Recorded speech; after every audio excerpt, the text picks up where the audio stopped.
नमस्कार प्रिय दर्शकों, हर हर महादेव।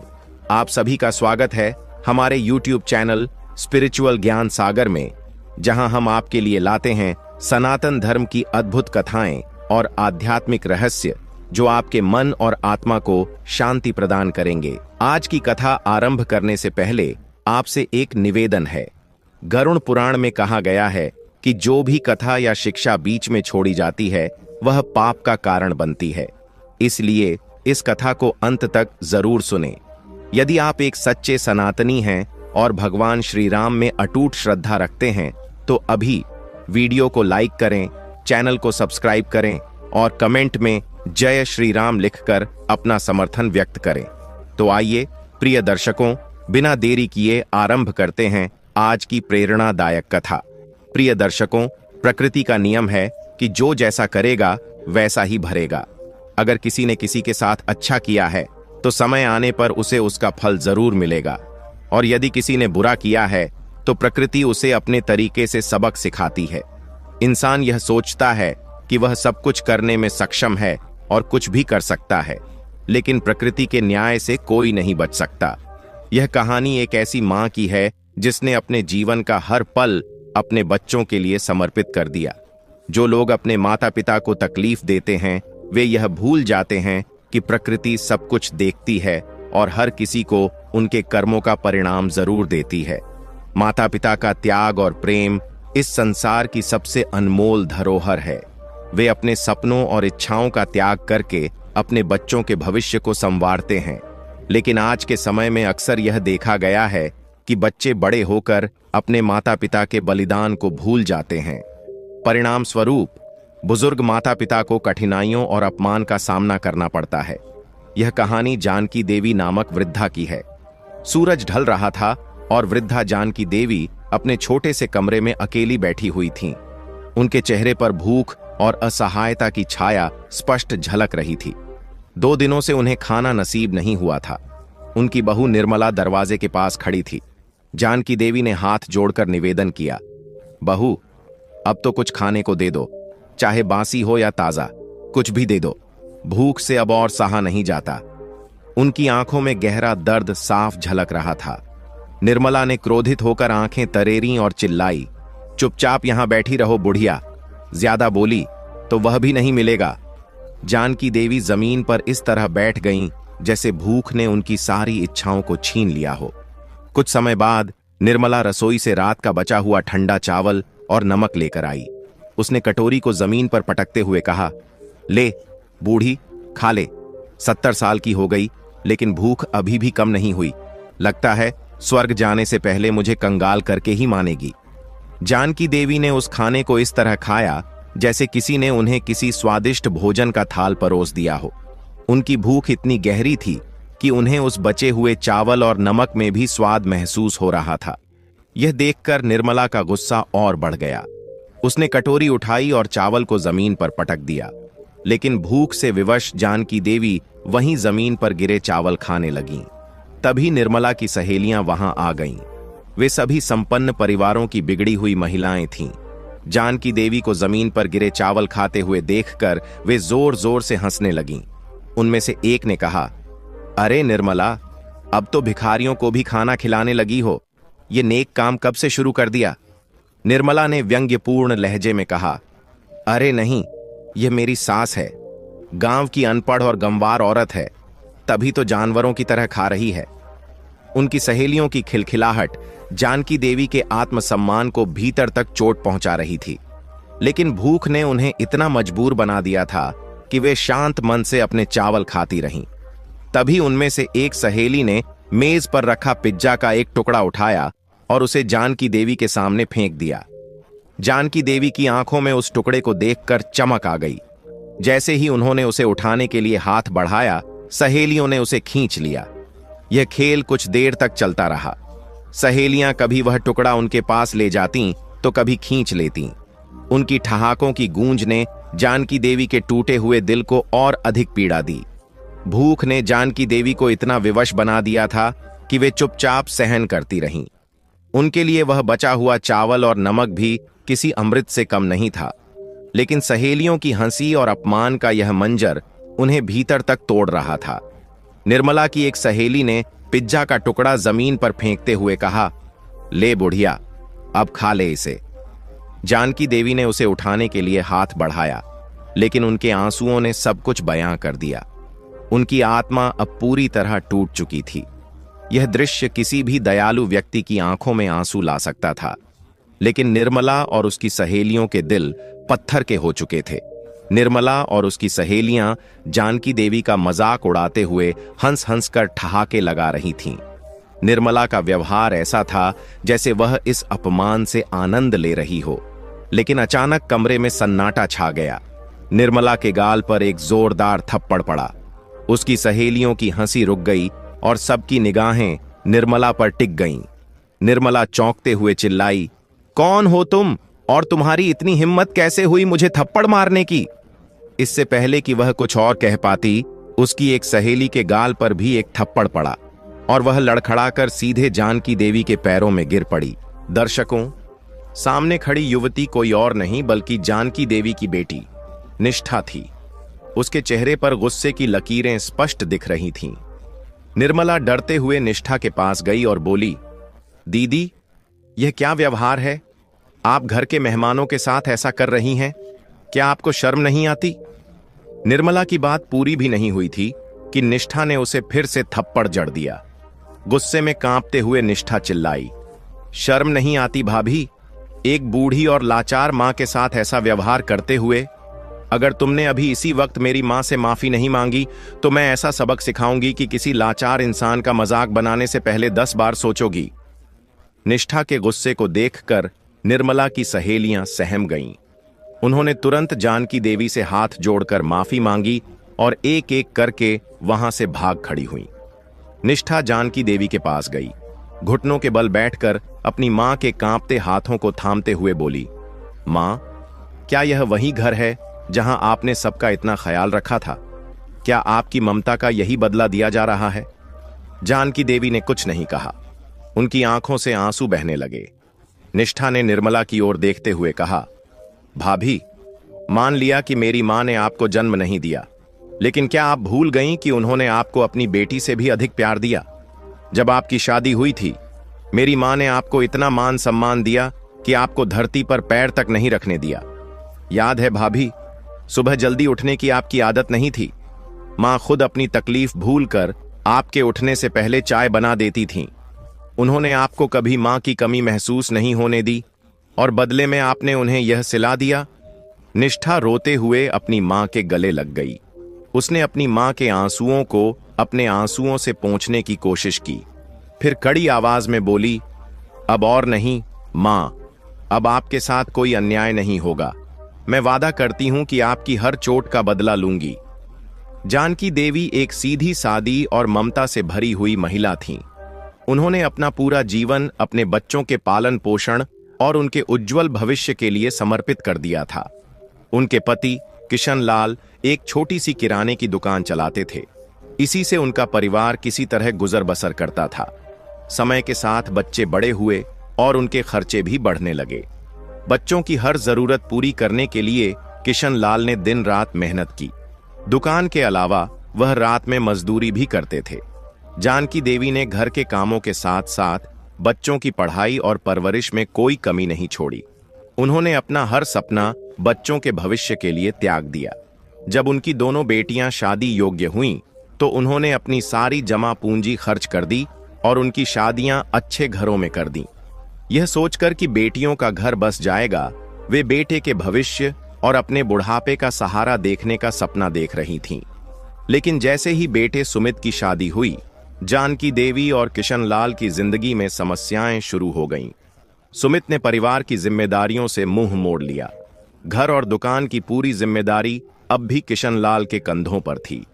एक रात जब किशन लाल काम से लौट रहे थे, तो एक तेज रफ्तार वाहन ने उन्हें टक्कर मार दी।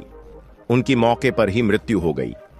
यह हादसा जानकी देवी के जीवन का सबसे बड़ा झटका था। पति के बिना घर चलाना और बच्चों को संभालना उनके लिए बहुत कठिन हो गया। लेकिन इससे भी बड़ा दर्द तब हुआ जब उनकी बहू निर्मला धीरे धीरे पूरे घर पर अपना कब्जा करने लगी। सुमित ने किराने की दुकान को भी अपने नियंत्रण में ले लिया। हालांकि किशन लाल ने अपनी मृत्यु से पहले एक ऐसा कार्य किया था जिसका राज केवल उनकी बेटियां निष्ठा और माया को पता था। एक शाम जानकी देवी अपनी खाट पर लेटी हुई थीं। उनका पोता विशाल एक प्लेट में पकौड़े लेकर उनके पास आया। उसने पकौड़े खाते हुए अपनी दादी से कहा, दादी, क्या आप खाओगी? ये बहुत स्वादिष्ट हैं। जानकी देवी ने पकौड़ों को देखा और उनके मन में खाने की लालसा जगी, लेकिन उन्होंने अपने पोते से कहा, नहीं बेटा, तू ही खा ले, मैं नहीं खाऊंगी। विशाल ने बार बार कहा, दादी खा लो, लेकिन जब उन्होंने फिर मना कर दिया तो विशाल ने खुद एक पकौड़ा उनके मुंह में डाल दिया। जानकी देवी ने आंखें बंद करके उस पकौड़े का स्वाद लिया। महीनों बाद उन्हें ऐसा कुछ खाने को मिला था। तभी पीछे से किसी ने उनके बाल पकड़ लिए। जानकी देवी ने घबराकर आंखें खोलीं तो देखा कि निर्मला गुस्से से तमतमा रही थी। विशाल डर के मारे वहां से भाग गया। निर्मला ने जानकी देवी के बाल पकड़कर उन्हें खाट से नीचे गिरा दिया और चिल्लाई, तुझमें इतनी हिम्मत कैसे हुई बुढ़िया, मेरे बेटे के पकौड़े छीनकर खाने की? अगर बीमार पड़ गई तो इलाज का खर्च कौन उठाएगा? जानकी देवी ने रोते हुए कहा, बहू, मैंने पकौड़ा नहीं खाया, वह तो विशाल ने जबरदस्ती मेरे मुंह में डाल दिया था। निर्मला का गुस्सा किसी तरह शांत होने का नाम नहीं ले रहा था। उसने जानकी देवी को पीटना शुरू कर दिया। चिल्लाते हुए वह बोली, तू कब से मेरे सिर पर बोझ बनी हुई है और अब मेरे बनाए हुए नियम भी तोड़ने लगी है। आज तुझे ऐसा सबक सिखाऊंगी कि तू कभी भूल नहीं पाएगी। वह लगातार जानकी देवी को फटकारती और पीटती रही। उनके दर्द से निकली कराहों की आवाजें भी उसे रोक नहीं पाईं। जब निर्मला का गुस्सा शांत हुआ तो उसने कहा, आज पूरे दिन तुझे खाने को कुछ नहीं मिलेगा। अब भुगत और याद कर कि पकौड़े का स्वाद कैसा होता है। जानकी देवी जमीन पर पड़ी रहीं। उनका शरीर दर्द से कांप रहा था। निर्मला की मार से जानकी देवी घंटों तक जमीन पर बेसुध पड़ी रहीं। उनका कमजोर शरीर इस अत्याचार को सहन करने में असमर्थ हो चुका था। करीब 1 घंटे बाद उनका पोता विशाल डरते डरते उनके पास आया। उसकी मासूमियत ने उसे हिम्मत दी कि वह अपनी दादी को पानी पिला सके। उसने उन्हें हल्के से उठाया और पानी पिलाया। जब जानकी देवी को होश आया तो उन्होंने धीमी आवाज में पूछा, तू ठीक तो है बेटा? लेकिन डर के कारण विशाल वहां से तुरंत भाग गया। भय ने उसे इतना डरा दिया था कि वह अपनी दादी के पास रुकने की हिम्मत नहीं जुटा सका। जानकी देवी लड़खड़ाते हुए उठीं और अपनी खटिया पर जाकर बैठ गईं। उनके शरीर पर चोटों के निशान और मन में गहरा दर्द था। अब उनका दिन केवल आंगन में या खटिया पर बिताना था। चाहे गर्मी हो, सर्दी हो या बरसात, उन्हें घर के अंदर जाने की अनुमति नहीं थी। जानकी देवी अक्सर मक्खियों को उड़ाते हुए अपने अतीत को याद करती थीं, जब यह घर उनकी ममता और प्रेम से भरा हुआ था। वही घर जो कभी उनका संसार था, अब उनके लिए जेल बन चुका था। उनका बेटा सुमित, जो अपने पिता द्वारा बनाई गई दुकान चला रहा था, दिन में कई बार उनके पास से गुजरता, लेकिन उसने कभी रुककर अपनी मां से उनका हालचाल नहीं पूछा। निर्मला का व्यवहार अजीब था। जब जानकी देवी की बेटियां घर आतीं, तो वह अचानक विनम्र और सेवा भाव से भरी महिला बन जाती। वह जानकी देवी की देखभाल करती, उन्हें साफ कपड़े पहनाती और तरह तरह के व्यंजन परोसती। लेकिन जैसे ही बेटियां अपने घर लौटतीं, निर्मला फिर अपने पुराने स्वरूप में लौट आती। वह दिन रात जानकी देवी से काम करवाती और उन्हें तरह तरह की यातनाएं देती।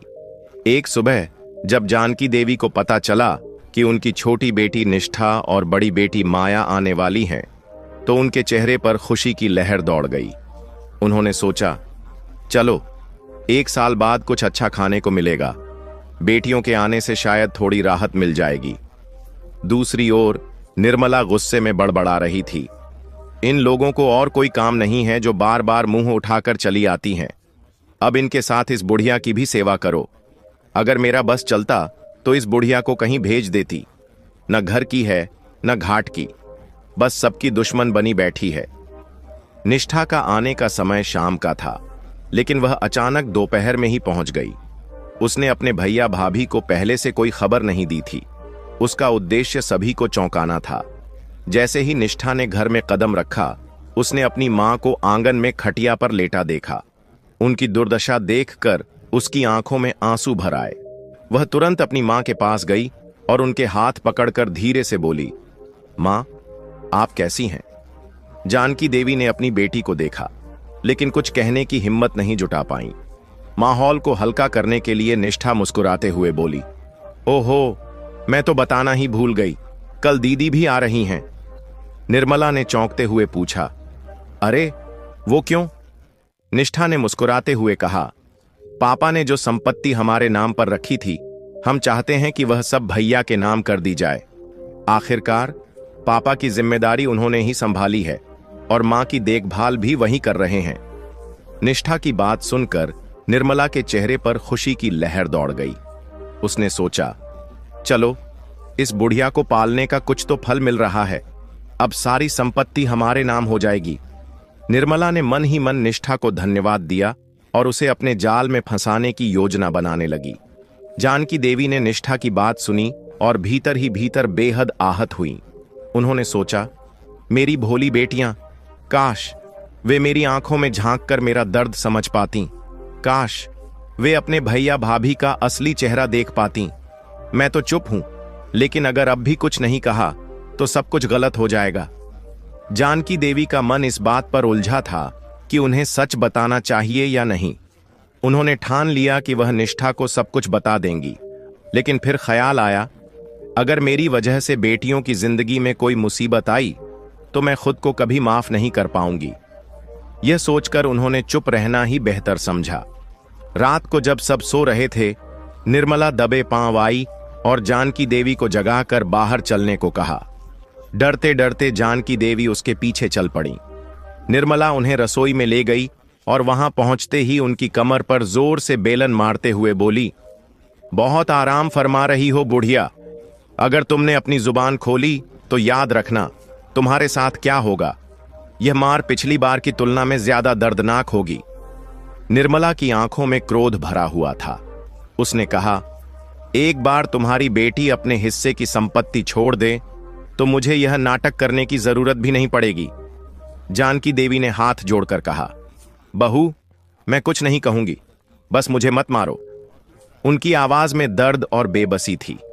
इस घटना के बाद जानकी देवी ने अपने दिल का दर्द भीतर ही दबा लिया। वे अपनी बेटियों से कुछ नहीं कह पाईं। अगले दिन उनकी छोटी बेटी माया भी घर आ गई। निर्मला के चेहरे पर एक अजीब सी प्रसन्नता थी। यह पहली बार था जब बहनों के आने पर वह इतनी खुश दिखाई दे रही थी, लेकिन जानकी देवी जानती थीं कि यह खुशी नकली है। उन्हें एहसास था कि माया के जाने के बाद निर्मला उनके साथ और भी क्रूरता से पेश आएगी। फिर भी वह कुछ कहने की हिम्मत नहीं जुटा पा रही थीं। खाना खाने के बाद माया ने कहा, भैया, हमने वकील से कागजात तैयार करवा लिए हैं, वह कल उन्हें लेकर आएंगे। यह सुनते ही जानकी देवी से रहा नहीं गया। कांपती हुई आवाज में उन्होंने कहा, बेटा, यह सब करने की क्या जरूरत है? तुम्हारे पापा ने जो भी किया सोच समझ कर ही किया होगा। उनकी बात सुनते ही सुमित और निर्मला ने गुस्से से उनकी ओर घूरा। उनकी आंखों से साफ झलक रहा था कि उन्हें यह बात बिल्कुल पसंद नहीं आई। तभी निष्ठा ने बीच में कहा, मां, पापा ने हम तीनों को हमेशा बराबर का प्यार दिया। उन्होंने जो भी किया हमारे लिए ही किया, लेकिन अब जब हम अपने घरों में खुश हैं तो इन चीजों की हमें जरूरत नहीं। भैया और भाभी ही इन सब के असली हकदार हैं। आखिरकार पापा की सारी जिम्मेदारियां भैया ने ही संभाली हैं और अब आपकी देखभाल भी वही कर रहे हैं। निष्ठा की बात सुनकर सुमित और निर्मला के चेहरे पर खुशी की लहर दौड़ गई। वे दोनों मन ही मन प्रसन्न हो रहे थे। निर्मला ने सोचा, एक बार ये बहनें अपनी संपत्ति छोड़ दें तो मैं इन्हें हमेशा के लिए इस घर से दूर कर दूंगी। सुबह निष्ठा और माया ने निर्मला से कहा, भाभी, हम मां के लिए बाजार से कुछ सामान लेने जा रहे हैं, पता नहीं फिर कब आना होगा, इसलिए इस बार मां के लिए पूरी व्यवस्था करके जाएंगे। और हां, 1 घंटे में हम वकील को लेकर भी लौटेंगे। यह सुनकर निर्मला के मन में लालच जाग उठा। उसने सोचा, इन बहनों से जल्द कागजों पर हस्ताक्षर करवा लूं ताकि यह घर पूरी तरह से हमारा हो जाए। जैसे ही दोनों बहनें घर से बाहर गईं, निर्मला ने अपने असली रंग दिखाने शुरू कर दिए। उसने अपना गुस्सा जानकी देवी पर निकालना शुरू कर दिया।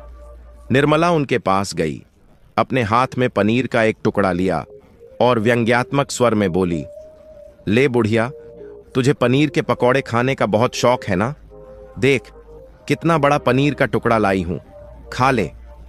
इसके बाद उसने उस पनीर के टुकड़े पर ढेर सारी लाल मिर्च पाउडर डाल दी और क्रोधित होकर बोली, अब खा इसे। जानकी देवी ने डरते हुए कहा, बहू, इतनी मिर्च मैं नहीं खा सकती, मेरी बेटियां भी यहां नहीं हैं जो मुझे बचा लेंगी।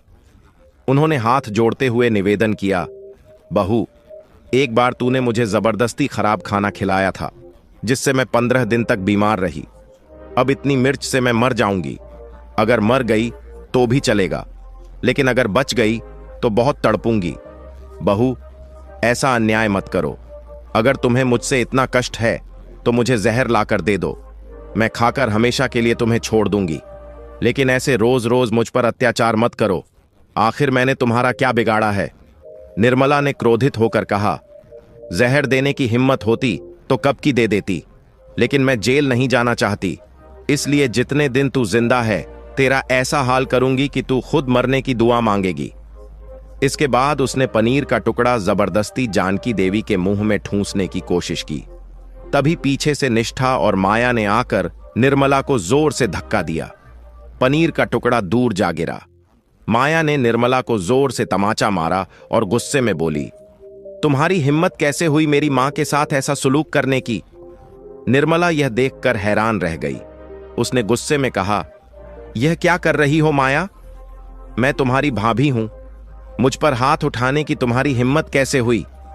माया ने सख्त लहजे में जवाब दिया, भाभी, जो तुमने मेरी मां के साथ किया उसके सामने यह कुछ भी नहीं है। तुम्हारे जैसे लोगों के लिए कोई भी सजा कम है। तभी सुमित वहां आ गया। उसने देखा कि माया अपनी भाभी को डांट रही है। निर्मला ने तुरंत रोने का नाटक करते हुए कहा, देखिए जी, आज ये बहनें छोटी होकर अपनी भाभी पर हाथ उठा रही हैं। मैंने इनकी कितनी देखभाल की, लेकिन आज ये मुझे मार रही हैं। सुमित ने गुस्से में माया से पूछा, यह सब क्या हो रहा है? तुम लोग यहां क्या करने आई हो? माया ने शांत लेकिन दृढ़ स्वर में कहा, हम अपनी मां के सम्मान के लिए यहां आए हैं। सुमित ने व्यंग्यपूर्ण लहजे में कहा, यह घर मेरा है और यहां अब सिर्फ मेरा और निर्मला का हुक्म चलेगा। अगर तुम्हें कोई परेशानी है तो अपनी मां को अपने साथ ले जाओ। और हां, मुझे पता है कि तुम लोग वकील के साथ मेरी दुकान पर गई थीं। तुमने अपना हिस्सा मेरे नाम कर दिया है। अब मुझे तुम्हारी किसी चापलूसी की जरूरत नहीं। यह सुनकर निष्ठा और माया हंस पड़ी। निष्ठा ने कहा, भाई, आपको लगता है कि हमने अपना हिस्सा तुम्हारे नाम कर दिया है? असल में हम वकील के साथ इसलिए गए थे ताकि तुम्हारे और भाभी के खिलाफ अपनी योजना को सफल बना सकें। हमें पता था कि तुम दोनों चालाकी करोगे, इसलिए हमने तुम्हारे सामने ऐसा दिखावा किया। सुमित और निर्मला के चेहरे पर चिंता साफ नजर आ रही थी। निष्ठा ने कहा, भाभी, आपको याद है वो दिन जब विशाल ने मां को पकौड़ा खिलाया था? उसी दिन मैंने आपकी सारी बातें सुन ली थीं। उसी समय मुझे समझ में आ गया था कि आप मां के साथ कितना बुरा व्यवहार करती हैं। उस समय मैंने माया दीदी को फोन किया और यह योजना बनाई कि आपको सबक सिखाया जाए। निर्मला ने घबराते हुए पूछा, यह क्या योजना है? तुम लोग यहां क्या करने आए हो? निष्ठा ने गंभीर स्वर में कहा, भाभी, हम चाहते तो उसी दिन यहां आकर आपको बेनकाब कर देते, लेकिन इसमें उतना मजा नहीं आता। अब आपकी असलियत सभी को पता चलेगी।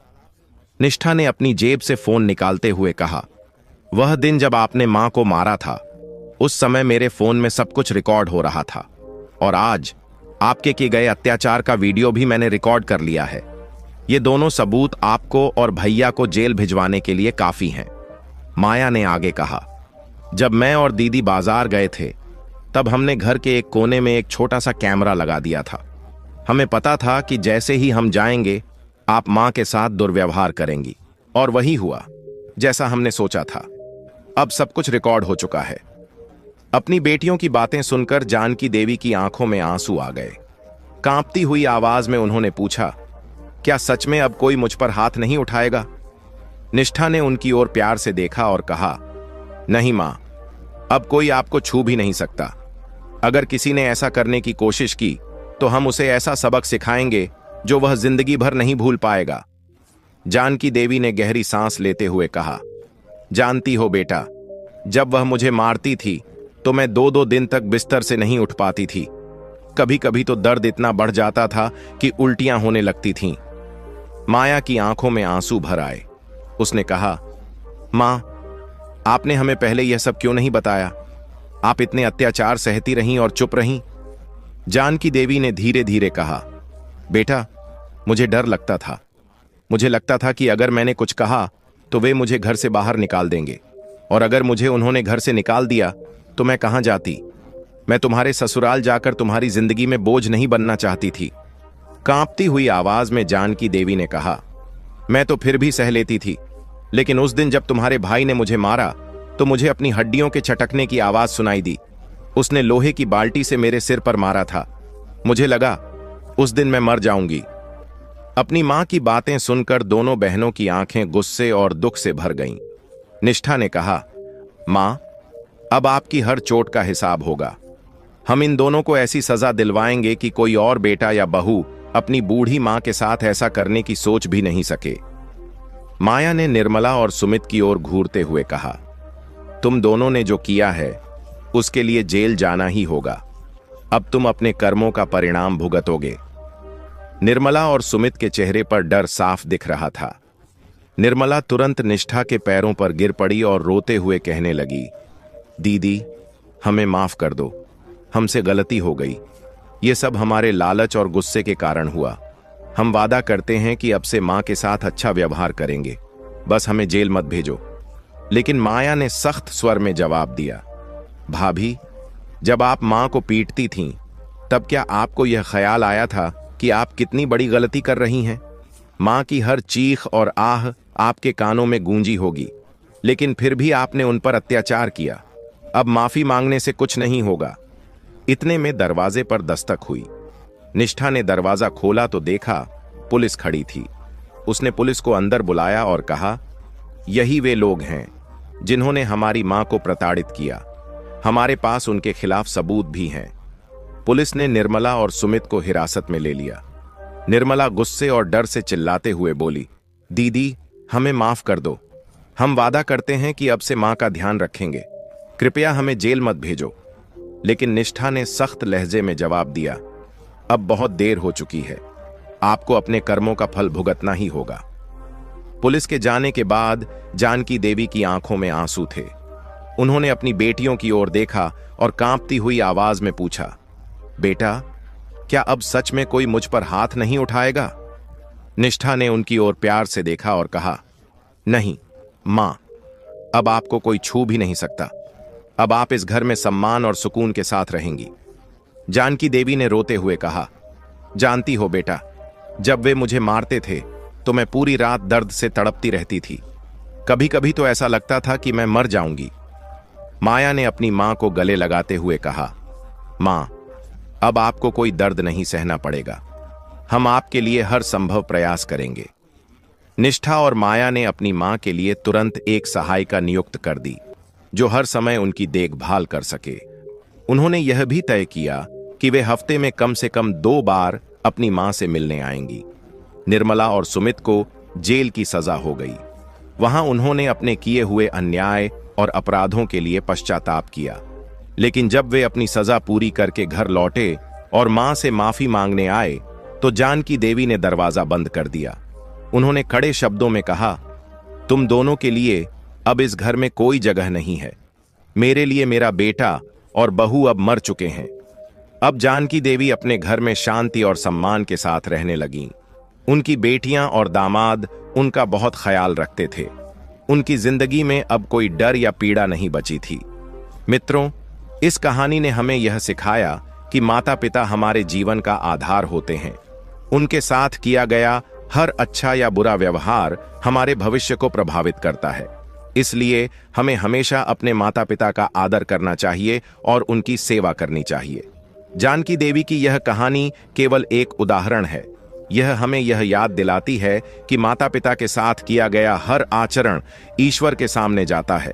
उनके साथ अच्छा व्यवहार करना हमारा सबसे बड़ा धर्म है। दोस्तों, यदि यह कहानी आपके दिल को छू गई हो तो इसे दूसरों के साथ साझा करें। अपने माता पिता का आदर करें, उनकी सेवा करें और उनके जीवन को खुशहाल बनाएं। तो प्रिय भक्तों, इस कथा के बारे में आपके क्या विचार हैं? कृपया अपनी अनमोल राय हमें कमेंट बॉक्स में जरूर बताएं। हम आशा करते हैं कि यह कथा आपके मन को भा गई होगी और आपको आध्यात्मिक प्रेरणा मिली होगी। अगर यह कथा आपको पसंद आई हो तो कृपया वीडियो को लाइक करें, चैनल स्पिरिचुअल ज्ञान सागर को सब्सक्राइब करें। प्रिय दर्शकों, आगे की कहानी में आपको जानने को मिलेगा एक ऐसा अनमोल संदेश जो आपके जीवन को नई दिशा देगा। प्रिय दर्शकों, ये 3 बातें जीवन भर गांठ में बांध कर रखना, किसी चीज की कमी नहीं रहेगी। सेठ की कहानी स्नान के 10 लाभ जान लें, इससे निर्धनता कभी पास नहीं आएगी। स्नान कब और किस प्रकार करना चाहिए? स्नान करने के 10 मुख्य लाभ क्या हैं? निर्धनता का एक कारण स्नान की कमी भी हो सकता है। मनुष्य को कब और कैसे स्नान करना चाहिए और स्नान करने से जीवन में कौन कौन सी समस्याएं दूर होती हैं? क्या स्नान न करने से ईश्वर अप्रसन्न हो जाते हैं? प्रिय दर्शकों, इन सभी प्रश्नों के उत्तर आपको इस वीडियो में मिलेंगे। तो चलिए इस वीडियो को पूरा देखें और ध्यानपूर्वक समझें। किसी नगर में एक अत्यंत संपन्न व्यापारी निवास करता था। उस व्यापारी की 3 बेटियां थीं। वह अपनी बेटियों से अत्यधिक प्रेम करता था। उसने उन्हें हर प्रकार की सुख सुविधा दी थी। उनके जीवन में किसी भी चीज की कमी नहीं थी। बेटियों की कोई भी इच्छा होते ही व्यापारी उसे पूरी कर देता था। अत्यधिक लाड़ प्यार के कारण उनकी बेटियों में उद्दंडता का स्वभाव आ गया। यह भी कहा गया है कि माता पिता का अत्यधिक लाड़ प्यार अक्सर संतान को बिगाड़ देता है। आवश्यकता से अधिक दुलार में पली बड़ी संतान में नैतिकता की कमी होती है और संस्कारों के अभाव में वे सदाचार के मार्ग से भटक जाते हैं। व्यापारी की तीनों बेटियां देखने में अत्यंत सुंदर थीं, लेकिन स्वभाव और कर्म से वे बिल्कुल विपरीत थीं। अत्यधिक लाड़ प्यार के चलते वे अपनी मनमानी करती थीं। उन्हें यह विश्वास था कि उनका पिता उन्हें कभी डांटेगा नहीं। जब वे बड़ी हुईं तो पिता ने उन्हें नैतिकता और संस्कारों का पाठ पढ़ाने की कोशिश की, लेकिन बेटियों ने इसे गंभीरता से नहीं लिया। यह कहा जाता है कि सिखाने और समझाने की एक निश्चित आयु होती है। यदि उस समय में उन्हें शिक्षा और अनुशासन न मिले तो बड़े होने पर वे उन बातों को कभी स्वीकार नहीं करते। जैसा उन्होंने बचपन में सीखा होता है वही उनके स्वभाव का हिस्सा बन जाता है। ऐसे माता पिता को बच्चों का शत्रु कहा गया है, जो अपनी संतानों को उत्तम संस्कार और शिक्षा प्रदान नहीं करते। ऐसे माता पिता से संतान को केवल दुख ही प्राप्त होता है। चाणक्य ने भी कहा है कि जिन मनुष्यों में ज्ञान, पुण्य कर्म, धर्म और उत्कृष्टता नहीं होती, वे धरती पर मानव रूप में केवल बोझ होते हैं। इसी प्रकार व्यापारी की बेटियां भी अपने अमीर घरों में जाकर अपने अशिष्ट व्यवहार के कारण अपने ससुराल वालों को परेशान करने लगीं। उनके अनुचित आचरण और नियमहीन जीवन शैली के कारण उनके ससुराल वाले उनसे दुखी हो गए। उन तीनों बहुओं ने अपनी सासों की बातों को कभी गंभीरता से नहीं लिया। सास जब भी उन्हें सुबह जल्दी उठने को कहती, वे गुस्से में उन पर चिल्ला पड़ती। न तो उनमें सास ससुर और पति के प्रति सम्मान का भाव था और न ही उनके व्यवहार में कोई शालीनता। उनके असभ्य आचरण के कारण घर में अक्सर कलह होने लगा। धीरे धीरे उनके इन अवगुणों का असर परिवार की आर्थिक स्थिति पर पड़ने लगा। व्यापार में लगातार घाटा होने लगा और जिस काम में पैसा लगाया जाता वह असफल हो जाता। जब उनके पास धन समाप्त हो गया तो उन्होंने उधार लेकर निवेश किया, लेकिन फिर भी केवल हानि ही हुई। धीरे धीरे वे पूरी तरह कर्ज में डूब गए और सड़क पर आ गए। उनके सारे व्यापारिक उपक्रम बंद हो गए। घर में झगड़े और तनाव बढ़ने लगे। पतियों पर इतना कर्ज चढ़ गया कि घर और जमीन बेचकर उसे चुकाना पड़ा। अंततः उनके पास कुछ भी नहीं बचा और वे एक झोपड़ी बनाकर रहने लगे। हालांकि वे तीनों बहनें गरीबी का जीवन स्वीकार करने को तैयार नहीं थीं। हमेशा ऐश्वर्य और सुख सुविधाओं में रहीं वे बहनें झोपड़ी में रहकर अपमानित महसूस करती थीं। एक दिन उन्होंने अपने ससुराल वालों से लड़ाई झगड़ा किया और अपने पिता के घर लौट आईं। वहां आकर वे फिर से आरामदायक और विलासितापूर्ण जीवन जीने लगीं। उनके पिता ने उन्हें पहले कभी अनुशासन नहीं सिखाया था और अब भी वे उन्हें कुछ नहीं समझा पाए। उनकी इस मनमानी के कारण सेठ के घर से भी लक्ष्मी का वास धीरे धीरे समाप्त होने लगा। व्यापार में घाटा होने लगा और आर्थिक स्थिति दिन प्रतिदिन खराब होती चली गई। सेठ अत्यंत दुखी रहने लगे, लेकिन उनकी बेटियों को इसकी कोई परवाह नहीं थी। सेठ ने भी कर्ज लिया, लेकिन बेटियों के खर्चों में कोई कमी नहीं आई। इस दौरान माता लक्ष्मी ने भगवान से कहा, हे प्रभु, इन कन्याओं के अनुचित आचरण के कारण मैंने 4 घरों से विदा ली है, लेकिन इनका स्वभाव अभी भी नहीं बदला। ये जिस घर में जाती हैं, वहां दरिद्रता फैल जाती है। सेठ को इस बात का आभास भी नहीं है कि इनकी हरकतों के कारण यह गरीबी आई है। कृपया उन्हें सच्चाई का बोध कराएं। भगवान साधु का रूप धारण कर सेठ के घर पहुंचे। दरवाजे पर खड़े होकर साधु ने भिक्षा मांगी। तीनों बेटियों ने साधु को देखा, लेकिन उन्हें भिक्षा देने की बजाय वे चारपाई पर बैठी बैठी बातें करती रहीं। थोड़ी देर बाद सेठ आया और साधु को देखकर उनका आदरपूर्वक स्वागत किया। सेठ ने साधु को अपनी कठिनाइयों के बारे में बताया। सेठ ने कहा, हे साधु महाराज, कुछ समय पहले मेरी आर्थिक स्थिति बहुत अच्छी थी। लाखों का व्यापार होता था, लेकिन अब सब बर्बाद हो गया है। मेरी बेटियों के ससुराल वाले भी गरीब हो गए हैं। उनकी सारी संपत्ति बिक चुकी है। मुझे समझ नहीं आ रहा कि यह सब अचानक कैसे हो गया। भगवान साधु के रूप में मुस्कुराए और बोले, सेठ, तुम्हारी और तुम्हारी बेटियों के ससुराल में दरिद्रता का कारण तुम्हारी यही तीनों बेटियां हैं। इनकी अनुशासनहीनता और आलस्य ने देवताओं को अप्रसन्न कर दिया है। ये सुबह सूरज निकलने के बाद उठती हैं, भोजन के बाद स्नान करती हैं और कभी पूजा अर्चना नहीं करती। इनके रहन सहन के कारण घर का माहौल दूषित हो गया है। इनके अपवित्र आचरण के कारण रोग, शोक और दरिद्रता छा गई है। सेठ ने पूछा, हे साधु महाराज, हम अपनी स्थिति को कैसे सुधार सकते हैं? साधु ने कहा, हे सेठ, यदि तुम्हारी बेटियां मेरी बातों का पालन करें तो वे पुनः समृद्ध हो सकती हैं। मैं तुम्हें स्नान से संबंधित कुछ बातें बता रहा हूं, इन्हें ध्यानपूर्वक सुनो और याद कर लो। स्नान 4 प्रकार के होते हैं: देव स्नान, आर्ष स्नान, मनुष्य स्नान और पिशाच स्नान। ब्रह्म मुहूर्त में किया गया स्नान ब्रह्म स्नान कहलाता है। यह रात्रि के अंतिम प्रहर में किया जाता है और इसे सर्वश्रेष्ठ माना गया है। यह बुद्धि को तेजस्वी और सात्विक बनाता है।